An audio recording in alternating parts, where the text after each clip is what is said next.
Hello, everybody. Happy Wednesday. Happy Heart Chakra Day.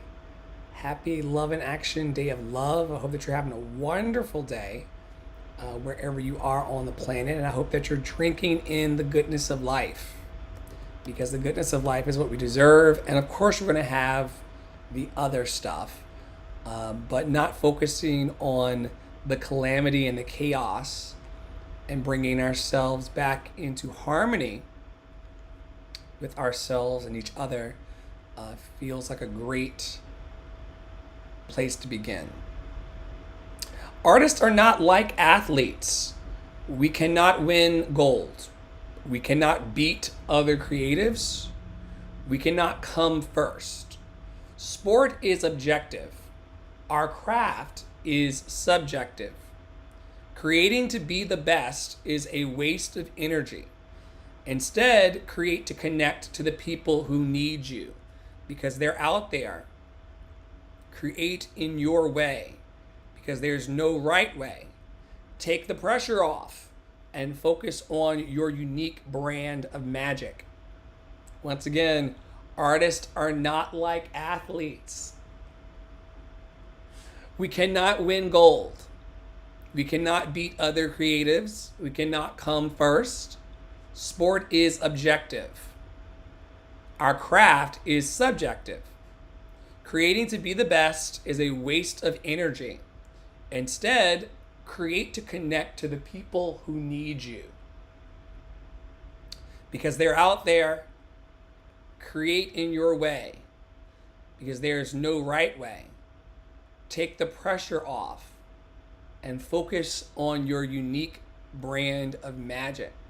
I always teach that there is a special gift that only you can give to the world and no one can give it for you. Not anyone. Maybe the clouds and the trees and the flowers love looking at you too. This quote, of course, speaking to the ways in which the universe and nature is in a constant conversation with us all the time. Have you ever thought that while you're looking up at the clouds, that the clouds are also smiling back at you with approval? That cloud right there that I'm looking at is also reminding me in its own special whispering way that I am loved and lovable. And so are you.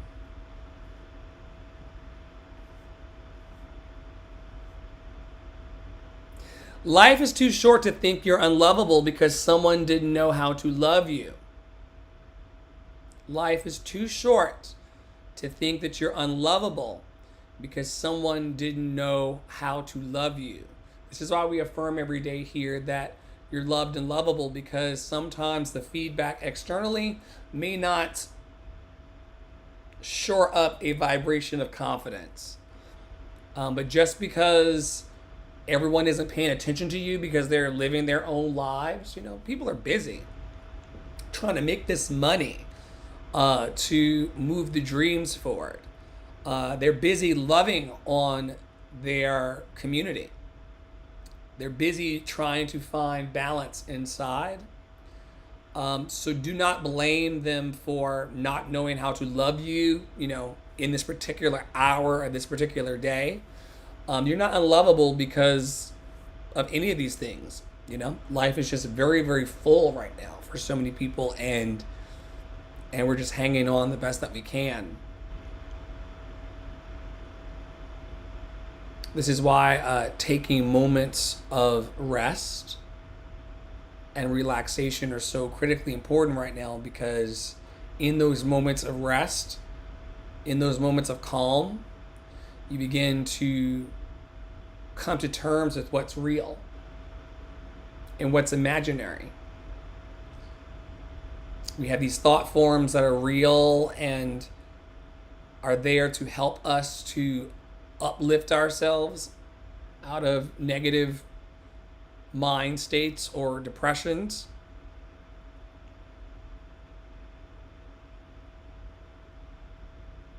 Always available to us, though.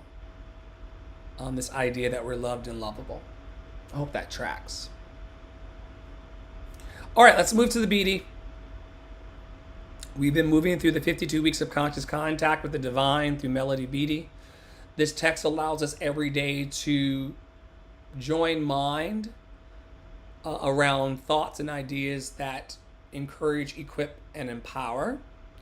This week's theme in Love and Action Network is all about presence.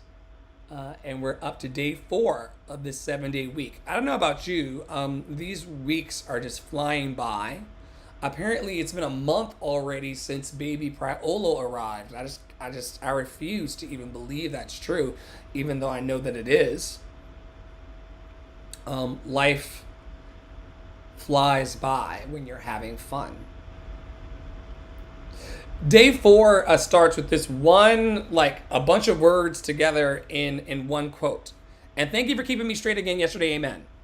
That's one word. It's spelled as one word. And thank you for keeping me straight yesterday, amen. Sometimes I can almost hear God saying, what did she just say? And thank you for keeping me straight again yesterday, amen. And thank you for keeping me straight yesterday, amen. Sometimes I can almost hear God saying, what did she just say? This week's inventory focus, a series of questions, and perhaps you may want to jot these down or write them in the tablature of your heart so that you can recall them later when you need to take an inventory of what's real versus what's imaginary. First question. Are you rushing through or skipping prayer and meditation time? Are you rushing through or skipping prayer and meditation time? Are people in your life asking where you are, even though you're in the room with them when they ask? Are people in your life asking where you are, even though you're in the room with them when they ask? Are you so focused on an outcome that you've forgotten to enjoy each step along the way? We were just talking about this, how sometimes I place so much pressure in my life, personally, on thinking that it's all going to somehow fall together while also falling apart today. Unfortunately, folks, I don't think that all of my dreams are going to fall together today. It would be a hopeful, positive expectation and affirmation and belief that it is, but my realistic nature tells me that I won't be at Carnegie tonight. It's not on the schedule. So it's important that I am not so focused on the outcome that I forget to enjoy these steps just for today. This is literally what we were talking about this morning of, can I be grateful in today? And can I see today as a part of a larger whole? Can I recognize that there are parts of my plan that I can do just for today that would really annoy me if I had to do them for another 40 years? And so sometimes focusing on the next 40 years and focusing on that happy, healthy, and free from all suffering outcome, sometimes that prohibits me from just focusing on like, yo, I can enjoy this Wednesday. There's nothing that's going to be harmed in the making of the Me movie called Flow. Nothing's going to be harmed in the making of the Me movie called Flow if I choose to enjoy today. And we talk about this all the time, mostly on Wednesdays. The ways in which we don't allow love to actually penetrate us. Sure, the bullshit comes and we're like, oh my God. There's a lot of conversation around what's not working. But what about these conversations of enjoyment? What are you enjoying today? I told y'all earlier, I'm really enjoying these clouds. We always have very abundant clouds here in North Carolina. The sun is impeccably bright and shiny. When I think about the fact that it is burning away, that is burning up, the sun is, while we're sitting here being nourished by it. The irony of it all. But I enjoy the sun's warmth. I also enjoy the AC inside. I enjoy that my rehearsals are improving. And I'm enjoying that I'm learning how to take better care of my inner heart. For so long, I neglected myself and my heart. Some would call me a recovering Captain Save-A-Ho. When I was the one that needed saving all along. So I'm not going to forget today to enjoy these positive steps that I'm making, because they are the making of a happy life. You know, what is the making of a life that is harmful and a life of suffering? Just stringing a bunch of days together that are harmful and in suffering. Well, the inverse is true for a happy life. If I enjoy most moments, maybe not every moment, but if I enjoy most moments of my days, string them together, like those paper snow people, if you string them together, you get a happy life. More questions. Do you have so many things to do that you're doing them all at once and not getting anything done? Oh. This one goes out to all of us multi-passionate people who spend so many time, we spend so much time spinning the plates that eventually sometimes we tire out and they all come crashing down. Though I'm grateful that we, don't have as many crashing plates as we used to because of a thing called community. But how many things do I do all at once and not get anything done at all? We receive from life what we put in, unless we're pouring our energy into a black hole. Are you getting what you want out of your relationships, work, and leisure time? Are you getting what you want out of your relationships, out of your work, and out of your leisure time? How much of you are you investing?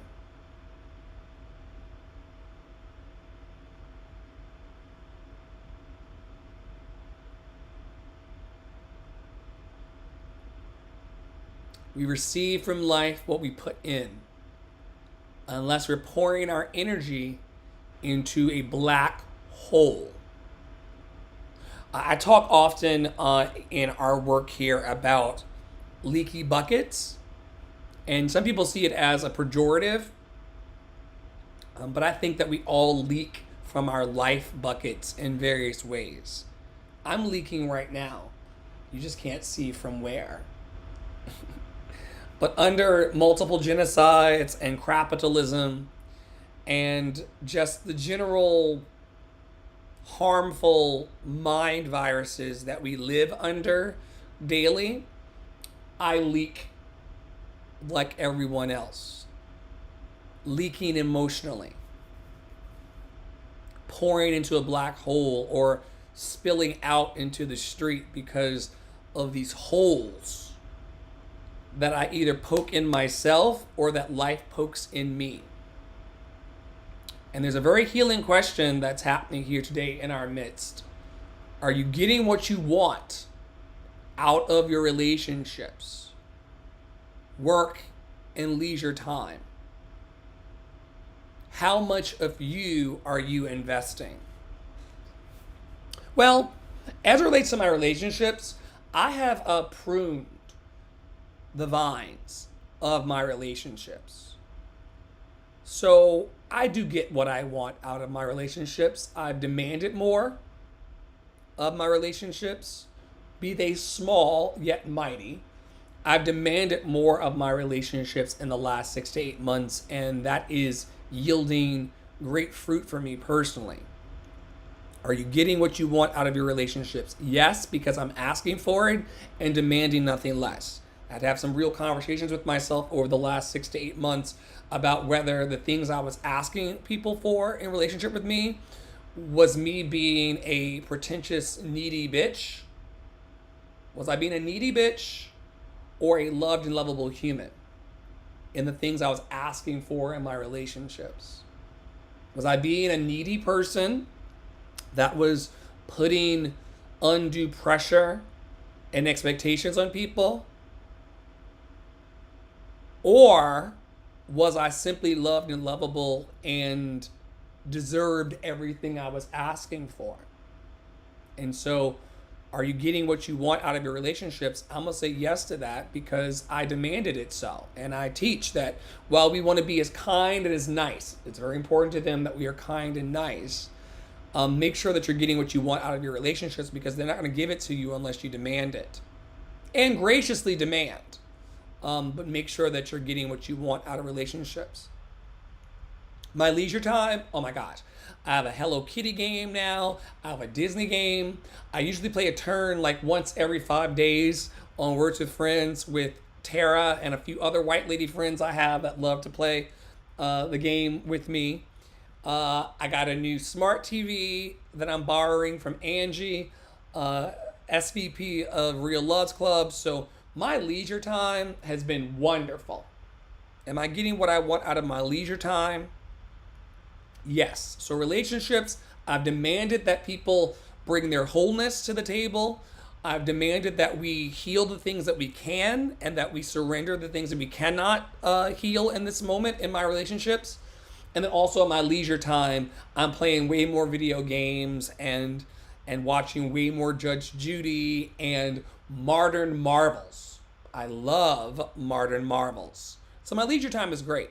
Now, am I getting what I want out of my work? Not so much. So remember, you can have like some of these areas working for you, like my relationships are really harmonious, and my leisure time is wonderful, but there's more that I want from my work. There's more clients I want, more students I want. Really, for me, it's me wanting to be more of service in the world and to contribute more to society and to heal it as the grassroots humanitarian that I am. So if my answer is not really, kind of, sort of, getting what I want out of my work, then the responsibility is mine to ask the next question. How much of me am I investing into my work?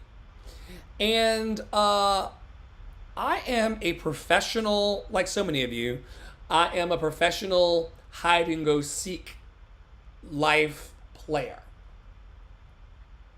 I play this game of hide and seek in life. It's not a fun game of wanting to be seen, but also not wanting to be seen at the same time. Because we talked about this before. Being seen in my work exposes me to more humans. Not really sure that I want to engage more humans, even though it's my life's calling and work. You can get the dilemma there, right? The dilemma of being called to uplift and encourage humans, but also being annoyed by them. But Melody has a very interesting way of leading us back to all of our own personal answers. If I want to get more out of my work and more out of my relationships and more out of my leisure time, I'm going to have to put more me into all of it. I'm going to have to place more me in the relationships. I want to place more me in the work. Put more me in leisure time. Invest in those 6 areas of self-care. Invest in myself. Totally worth it.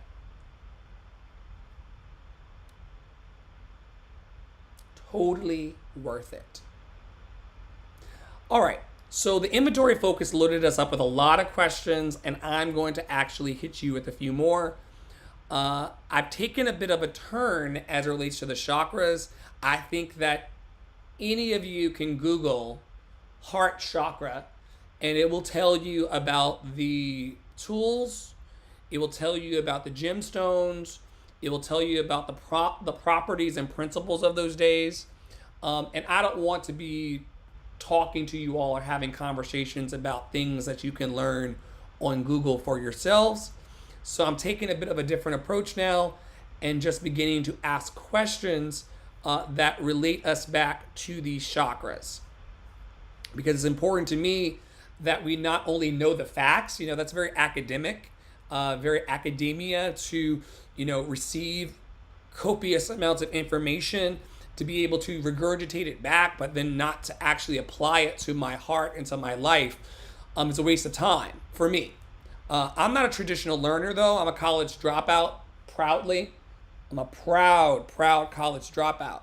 They did not brainwash me, and they would not love me. They would not cause me to not love myself.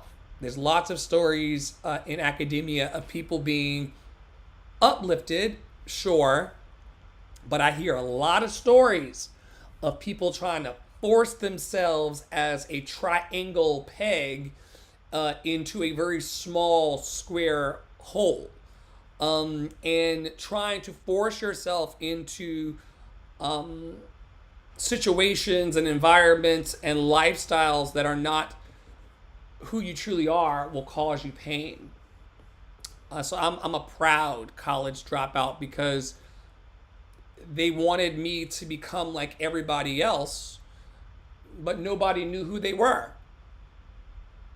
And I'm trying to figure out how does that work? Also, as an experiential learner, I want to ask questions and then live it out. I don't want to sit in a class and learn information and then spit it back out for head pats and booty claps.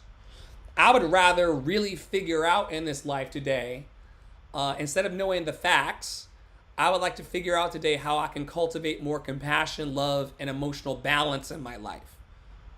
Okay? Anybody can tell you that the heart chakra rock is this. But what about these questions that guide us towards our introspection? So I'm just going to leave you with more questions than answers today. And I think that fits better on me because I don't have it all figured out. Nobody does. And these questions might help us reflect. So the heart chakra, also known as Anahata in Sanskrit, like I said, it helps you cultivate compassion, love, and emotional balance by asking yourself the following questions today. How do I show love and compassion to myself? And I'll pause between each so that you can answer truthfully. And if your answer is like, no, Flo, then these are some things for you to think about and or have a conversation with myself or one of the team members about it. Most of our healing practitioners here, StarlightMysticBotanica.com, TaraPraolo.com, the House of Mommy Water, Poppy Water, Angie in Real Love's Club, Kaden, everybody is able to have a conversation about the heart of the matter here. So if you want to have a conversation about the heart of the matter, you have many different flavors of ice cream. You can get everything from a kick in the nuts to a compassionate hug.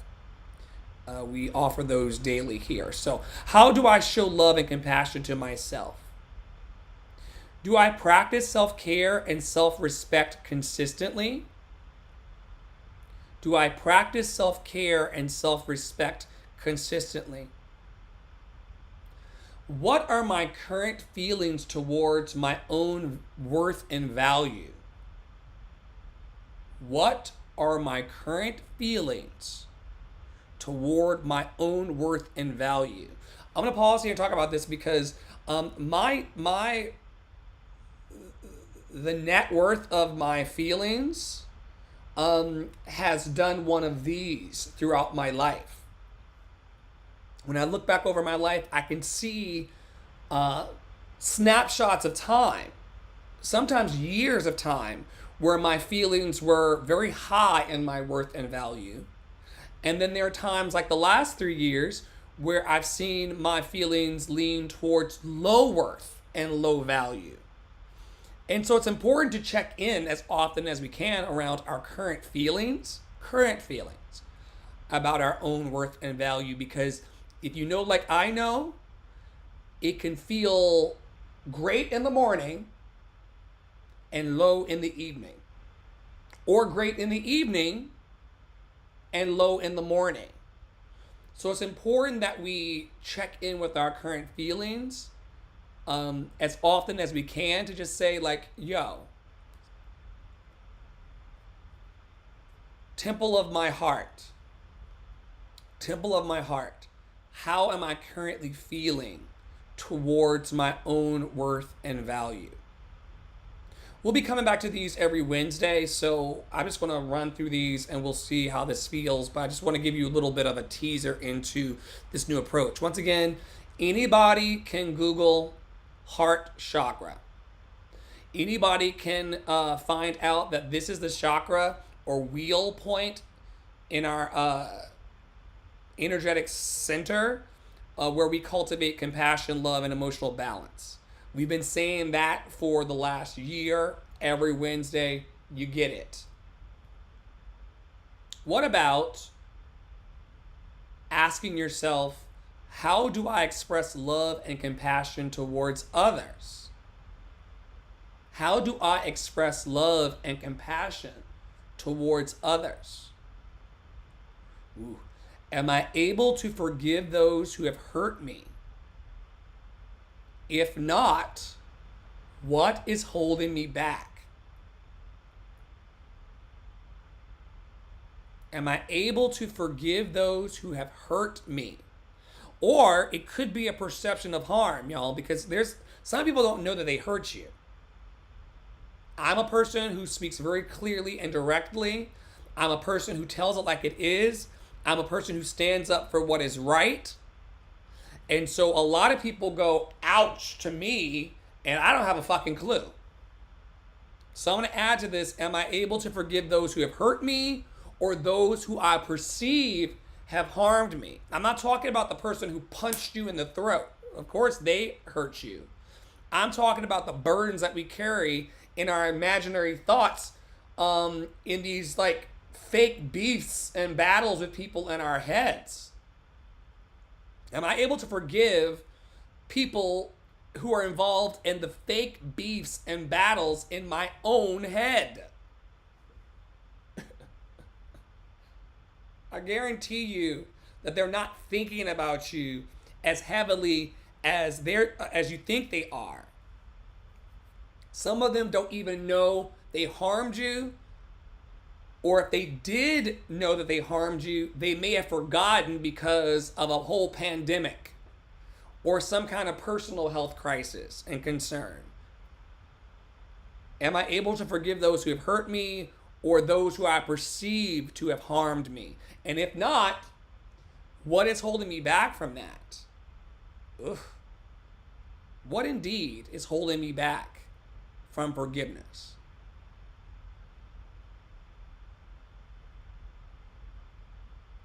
I don't have time to talk about that the way I want to. What I will say though, if not what is holding me back, forgiveness is not a problem that I have. I don't have a problem with forgiving people. I don't have a problem with forgiving people. I have a problem with forgetting that shit happened. Forgiveness? What do you want from me? You want me to be mad at you for the next 20 years? No. I definitely forgive you. What's holding me back is my rumination. My negative. If I were taking these things in, Starlight, as lessons learned, and just like, oh, lessons for the journey, fine. What's holding me back is my negative concern with it never happening again. And my preoccupation with, that looks like the ways in which you offended me before. That hypervigilance can also hold you back. Do I feel worthy of receiving love from others? Are my relationships balanced and reciprocal? Or do I often feel drained? Do I communicate my needs and boundaries clearly to others? How do I handle conflict in my relationships? How do I process and release negative emotions such as anger, jealousy, and resentment? Do I allow myself to fully experience and express positive emotions like joy and gratitude? Am I able to maintain emotional balance during stressful situations? Big. Do I allow myself to fully experience and express positive emotions like joy and gratitude? Like I told y'all earlier, I make my days unnecessarily heavy. I do that. Every day, I go out into the emotional yard of my life and I start picking up rocks to put in my backpack. And then I ask, why am I so tired? Because anger, jealousy, resentment, which I don't have a lot of, but I have enough of to keep me heavy, it will do just that. Any level of anger, jealousy, or resentment. You have to be very, very careful on social media. I tell you all the time, I have very, very fabulous friends doing fabulous things, living very happy lives. If I'm not careful, I can get caught up in the why not me.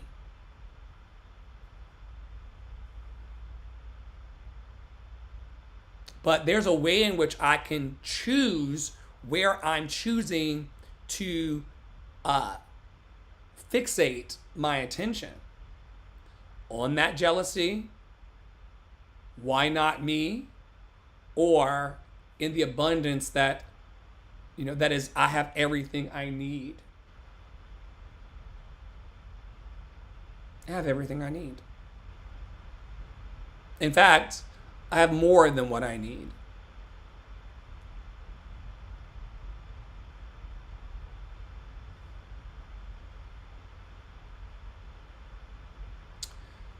We don't have time today to unlock all of the questions. I'm going to save them though for a rainy day, because I do believe that this work is healing to us and for us.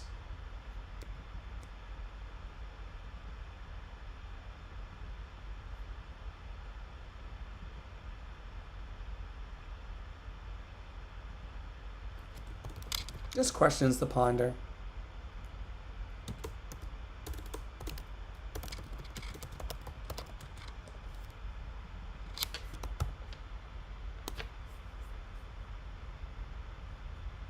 You are invited to go over to lovedandlovable.org and explore more about the work that we're building. It is a very interesting walk. This journey of building and the ways that we do and how we do, and like I said, being compassionate daily towards myself helps with this. But if you'd like to learn more about our work and everything that we are growing individually and collectively, including meeting members of our team and our healing practitioners here, you can go to the website or hang close to the link in bio. My life is recalibrating every day for the better. And I believe that those who are part of our community are also seeing the fruit and the fruits of their emotional effort poured out in their lives as well. We're not just sitting here asking ourselves these questions or going within because we have nothing better to do. Even though I recorded this entire live stream over on Facebook and Twitch with no sound, we're not just sitting around for our health. We are holding space for love and community and support, which is actually the only thing that's going to save us. Knowing that we belong to ourselves and to each other and to the world. It's a great feeling, even if in some spaces you're on mute. May you be happy, may you be healthy, may you be free of all suffering. May you be happy, may you be healthy, may you be free of all suffering. May you be happy, may you be healthy, may you be free of all suffering. And may a bigger love grow within you today. May it take over your entire heart space, your body, the room, the space, the streets, the town, the city, the state, the nation, the country, the continent, the world. May everything today be covered in goodness and love, hope, joy, and the abundance that is. I'm grateful. And I will see you all tomorrow. No, I won't. No, I won't. Tomorrow is Thursday. A lot of snacks is back in the hot seat with Throat Chakra Thursday. I hope that you enjoy it. And I will see you on Friday when I'm doing Third Eye Chakra Day. All about what we see in the world for ourselves and for each other. Take care.